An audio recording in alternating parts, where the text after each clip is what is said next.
our friend Cal Ripken is called into the program. And again, tonight's 2-hour episode of Gordon Ramsay's 24 Hours to Hell and Back is about helping out the folks in Ellicott City in the great state of Maryland, which obviously Cal has been all about for so many years. The Baseball Hall of Famer Cal Ripken here on the Rich Eisen Show for a few minutes. How are you, Cal?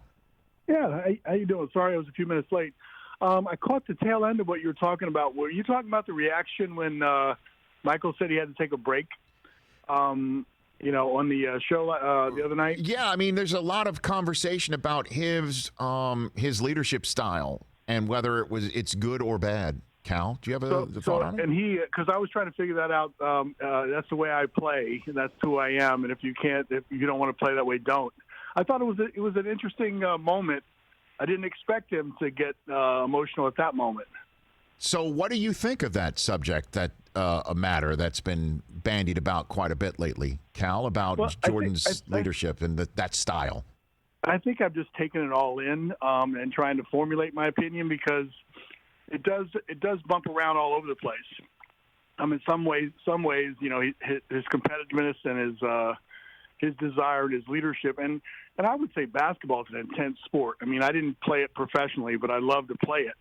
And the emotions that it pulled out of me, just playing, pretty high-level pickup games and those sorts of things is a different sort of competitive fever. And so I try to relate to that. So I'm learning and listening. And I know that tempers flare on any teams that when you're close by. So his desire to win was evident, from all of us. But it's interesting to me that they're examining it so closely in the interpersonal relationship. So I'm still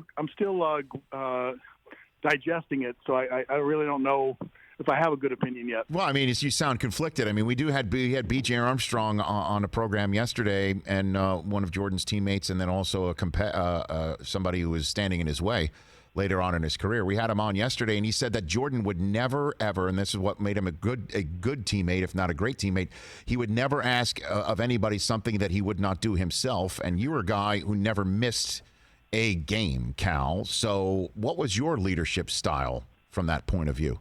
Well, I think the most powerful form of leadership is by example. And so he lived it, he did it, he cared about it.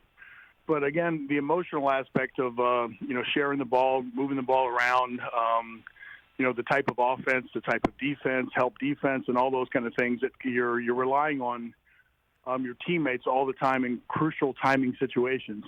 Baseball, in a lot of ways, is up to you. When you're at bat, it's your timing, it's your figuring out. I guess the only time you're really coordinating is when you're on defense and turning double plays and those sorts of things. But it's not nearly the same thing. I don't know. I appreciate his desire, and I appreciate the boisterous part. Because sometimes, when you play a sport, when I look at basketball, 82 games is like 162 in baseball. I mean, it's a long season, a long schedule, and the hardest part about playing every single day is your individual motivation. And sometimes that comes and goes. You have to force yourself, to maybe to kick yourself in the tail, and sometimes you got to kick some other people in the tail. They got to kick you in the tail. It's just part of being on a team. So it seems like Micheal kicked a lot of people in the tail. Yeah, he certainly did. Cal Ripken Jr. here on the Rich Eisen Show, and I know we have a limited amount of time here with you. So speaking of kicking people in the tail, Gordon Ramsay does exactly that. How did you get hooked up with him and what you did for the good folks in Ellicott City in Maryland after not one but two massive floods that overrun the town? It was such an easy thing for me. The two floods there, it devastated the area and businesses, and an effort to come in and rebuild. I thought the concept of the show was remarkable. I'm a Gordon Ramsay fan. I follow him a little bit. I like to cook, so I watch different cooking shows from time to time. So I was familiar with him. It was interesting to me is he's a big guy.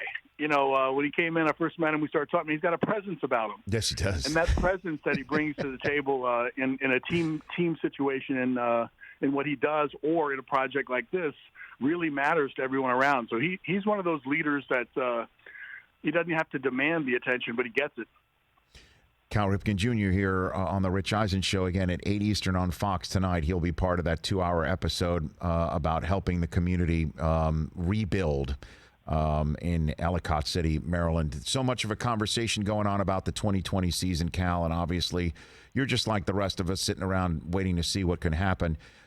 We were talking earlier about the nuts and bolts of actually having something this season and how it would work and how clearly having a clubhouse might be verboten. Can you have a season without a clubhouse in Major League Baseball, Cal? It would take us back to our amateur days. Yeah, right.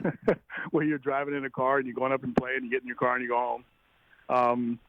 All those things can be worked around, and because the real competition starts when you're facing the pitcher on the mound and you get into situations you're trying to win a game. And I think all of the natural instincts of all the athletes kick in at such a high level, where it's not that they're blocking out any fan participation and all that, because there's nothing like having that element, that environment. That's the difference in playing in the minor leagues a lot of times in front of hardly anybody, and then coming to the big leagues, you got to make an adjustment to the to that level. But I think everyone will adjust. The leadership and the camaraderie and the talking baseball, in some ways, when I go into a locker room after the game now, and it's not too often, 10 minutes after the game, everybody's gone. They go their separate ways. They're in and out. I know they're at the ballpark earlier than we used to be. But there used to be a lot of us that sat around and talked about the game and tried to learn from the situations and just kind of get it out of our system so we can apply, a fresh new day. So I don't know what the clubhouse camaraderie is. To me, chemistry and camaraderie is built out there on the field, and it's built with your successes in the eighth inning, executing a bunt play, holding a guy on, throwing a guy out, stealing, preserving a win with a double play.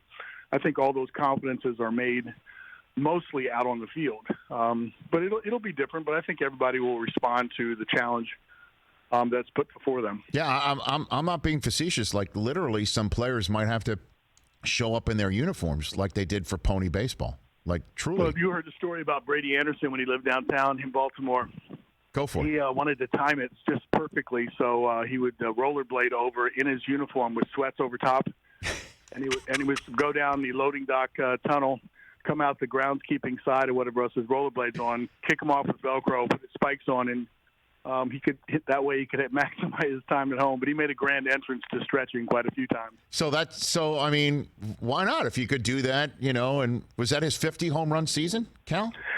I think Brady was always doing something that involved physical skill, or his obsession with hockey at one point, ice hockey in the off season, tennis. He'd come back standing on a physio ball and squatting 2 big plates, just to show that what he'd worked on during the off season. So I would imagine that might have been in his 50 home run year, because he was a free spirit anyway. I bet. But I think in that year, he probably could have done anything, and we would have said that was great. Cal, appreciate the time, man. Let's do this again, maybe in a couple weeks down the road. Just catch up and just go down a little bit more memory lane, because, as you know, folks are nostalgic for the days of yore, or just for people like yourself telling stories. And I'd love to avail myself of that if you're willing. I'd love to. I got on Twitter here recently, and I was hesitant, and I've been enjoying being able to communicate some of the old stories and some of the times that have happened. I'm pleasantly surprised. I thought you had to be extroverted to have some sort of success in that, but I like the platform to being able to communicate. Okay. On many levels. You know what you sound like, Cal? You sound like you're new to Twitter when you say stuff like that. Oh, I am, definitely. Just you wait. There can't be Cal Ripken Jr. trolls. There just can't be. I hope not. Oh, my gosh. Don't tell me what a troll is right now. I can kind of imagine what it is. Cal, let's talk off air. Let's talk offline. We'll connect, and I look forward to the next time we could do it on this show. Yep, same here, Rich. Thank you. You got it. That's at Cal Ripken Jr. on Twitter. The millennial Cal out there tweeting. Hey, you watched all the way to the end. Thanks for that. Watch more right here.